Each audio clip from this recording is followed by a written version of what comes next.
Tushlik vaqti oshxonadamiz. Storay Moxosa sanatoriyasi dam olishlari uchun menyular o'zgarib turadi. Bu yerda parhezbop taomlar orqali salomatlik tiklanadi. Azizlar, biz to'g'ridan-to'g'ri dam olishlarimizni fikrlarini olishga kirishdik. Onaxonimiz, assalomu alaykum. Assalom, yaxshimisiz? Xush kelibsiz. Yangi yillaringiz bilan. Rahmat, yangi yillar muborak bo'lsin. Mana yangi yilda Storay Moxosa sanatoriyasida sizlarni ko'rib turganimizdan xursandmiz. Qanaqa bo'lyapti dam olish? Necha yildan beri kelasiz? Biz bu yil 5-yil kelishimiz. Har yili kelamiz, yaxshi. Ayniqsa litsenalari yoqadi, hammasi ichkarida. Taomlari yaxshi.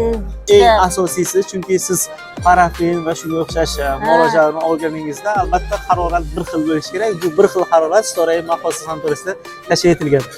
Bugun tushlikdamiz. Qanaqa menyu yoqdimi sizga? Taomlari qanaqa? Yaxshi, taomlari ham yaxshi. Fikrlarni olishda davom etyapmiz. Yana bir dam olishimiz. Assalomu alaykum. Xush kelibsiz. Qanaqa bo'lyapti dam olish, davolanish? Bemalol fikrlaringizni aytishingiz mumkin. Rahmat. Men har yili mana shu Moxosa sanatoriyasiga dam olishga kelaman, chunki bu Moxosa sanatoriyasi hamma qulayliklarga ega. Ayni hozir qish payti bo'lishiga qaramasdan issiqlik, issiq suvlar, xonalar issiqligi, ayniqsa ovqatlar, sanitariya holati juda ajoyib.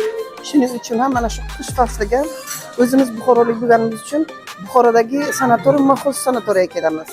Moxosa sanatoriyasini mana bayram kunlari ham shu yerda bo'ldik. Bayram kunlari ham juda yaxshi e'tibor bo'ldi. Ovqatlar hammasi vitaminlarga mos, chiroyli, parhezli, ajoyib. Biz xursandmiz. Kelinglar, dam olinglar. Dam olsa arzigulik pullaringiz o'zingiz bilan qancha nima qilsa o'shancha arzigulik sanatoriy. Rahmat fikrlaringiz uchun. Mazza qilib talab qilishingiz mumkin.